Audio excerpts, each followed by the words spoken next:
Pakistan has been on the grey list for a while. What is it that it will take for Pakistan to go from grey to black? How likely is that to happen? Let me tell you, it'll take politics for that to happen. Well, there's a 27-point agenda, Rahul, a national action plan that Pakistan has to be compliant with. And in that, there are only a very few that Pakistan has become compliant in.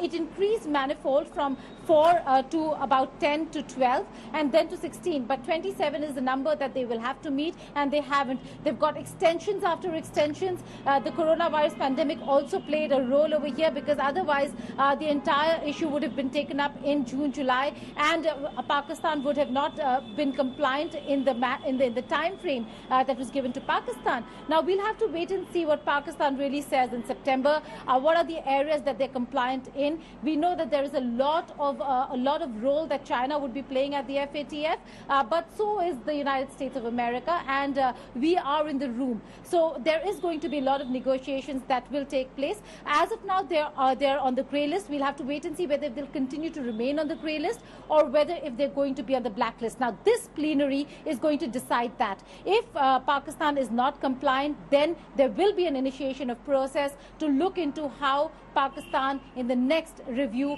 will be put on the blacklist, or the initiation process for the blacklisting of Pakistan will begin. If they're not found compliant by this plenary, that is in October, and September is when the reviews by the Gaurav, what's the composition of the FATF? How many countries are convinced that Pakistan is indeed worthy of being put on the blacklist, and how many friends does Pakistan have who, despite funding all these terror factories, will still say that Pakistan is fine on the grey list, doesn't need to move to black? Rahul, as far as the FATF is concerned, let's focus on the Asia Pacific, and in this region, Pakistan this time was saved only by China and by Turkey. Pakistan survived by the skin of its teeth.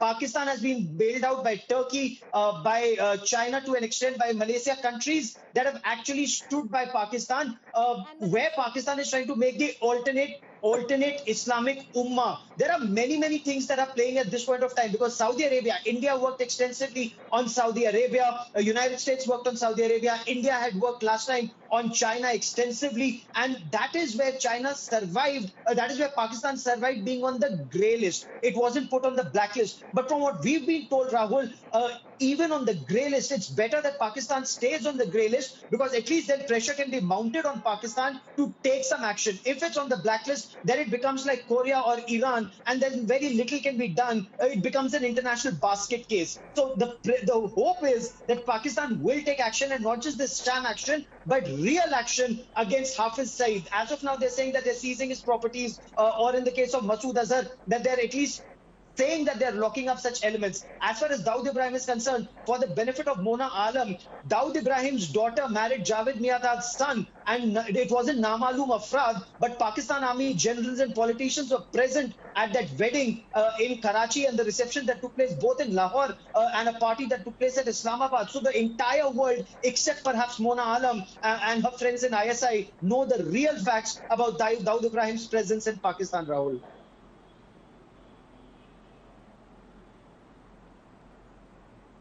Sushant Sareen, what will it take? Is there any political, diplomatic maneuvering India can do between now and September to try and push the pedal and force the international community to move Pakistan from a grey list to a blacklist?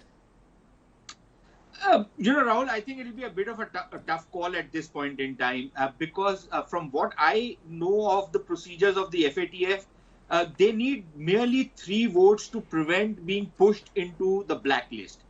And I think that base they would have covered if the Malaysians are a bit of a toss-up right now because the government has changed. But the Turks and the Chinese are with them. I doubt if the Saudis will support them, but the Malaysians might just cast their lot with them. So they need 3 to not go into the blacklist. They need 15 to come out of the grey list. I don't see them getting the 15, but I think there is a good chance they get the 3 votes to not be pushed into the blacklist just yet. So I think ultimately it will be, when certain configurations and realignments take place internationally, perhaps that is what will push them. India has pressed all the right buttons, But unfortunately, that is the nature of the beast of international politics, that countries, even the US, will not want to push them into the blacklist just yet.